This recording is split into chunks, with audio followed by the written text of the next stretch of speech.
जय श्री कृष्ण। दोस्तों, आगे के 3 श्लोकों में भी अर्जुन कुल के क्षय से होने वाले दोषों का ही वर्णन करते हैं। शंकरो नरकायेव कुलग्ननाम कुलस्य च पतन्ति पितरो हेषां लुप्तपिण्डोदकक्रिया। अर्थात वर्ण संकर कुलघातियों को और कुल को नरकों में ले जाने वाला होता है। श्राद्ध और तर्पण न मिलने से इन कुलघातियों के पितर भी अपने स्थान से गिर जाते हैं। दोषैरेते कुलघ्नानां वर्ण संकर कारकैः उत्साधन्ते जाति धर्मः कुल धर्माश्च शाश्वतः। अर्थात इन वर्ण संकर पैदा करने वाले दोषों से कुलघातियों के सदा चलते आए कुल धर्म और जाति धर्म नष्ट हो जाते हैं। उत्सन्न कुल धर्माणां मनुष्याणां जनार्दन नरके नियतं वासो भवतीत्यनुशुश्रुमम्।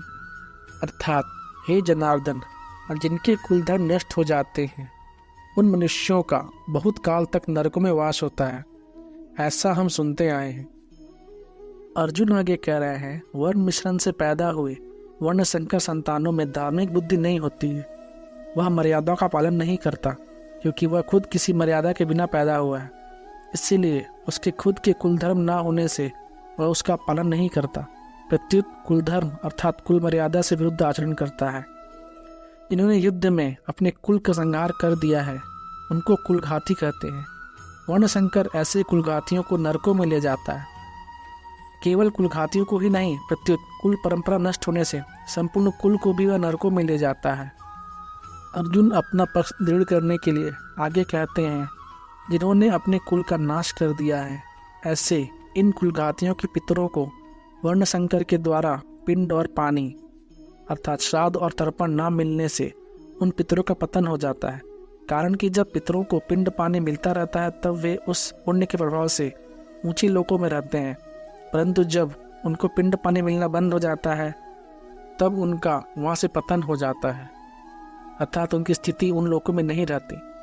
पितरों को पिंड पानी न मिलने में कारण यह है कि वर्ण संकर की पूर्वजों के प्रति आदर बुद्धि नहीं रहती है या फिर बहुत कम रहती है। इस कारण उनमें पितरों के लिए श्राद्ध तर्पण करने की भावना ही नहीं होती। अगर लोक लिहाज में आकर वे श्राद्ध तर्पण करते भी हैं तो भी शास्त्रीय विधि के अनुसार उनका श्राद्ध तर्पण में अधिकार न होने से वह पिंड पानी पुत्रों तक मिलता ही नहीं। इस तरह जब पितरों को आदर बुद्धि से और शास्त्र विधि के अनुसार पिंड जल नहीं मिलता तब उनका अपने स्थान से पतन हो जाता है। युद्ध में कुल का क्षय होने से कुल के साथ चलते आए कुल धर्मों का भी नाश हो जाता है। कुल धर्मों के नाश से कुल में अधर्म की वृद्धि हो जाती है। अधर्म की वृद्धि से स्त्रियां दूषित हो जाती है। स्त्रियों के दूषित होने से वर्णशंकर पैदा हो जाते हैं। इस तरह इन वर्णशंकर पैदा करने वाले दोषों से कुल का नाश करने वालों के जाति धर्म या वर्ण धर्म नष्ट हो जाते हैं। कुल धर्म और जाति धर्म क्या है? एक ही जाति, एक ही कुल में अपनी अपनी अलग परंपराएं हैं, अलग अलग मर्यादाएं हैं, अलग अलग आचरण हैं। वे सभी उस कुल के कुल धर्म कहलाते हैं। एक ही जाति के संपूर्ण कुलों के समुदायों को लेकर जो धर्म कहे जाते हैं वे जाति धर्म अर्थात वर्ण धर्म कहलाते हैं, जो कि सामान्य धर्म है और शास्त्र विधि से नियत है। इन कुल धर्मों का और जाति धर्मों का आचरण न होने से ये धर्म नष्ट हो जाते हैं।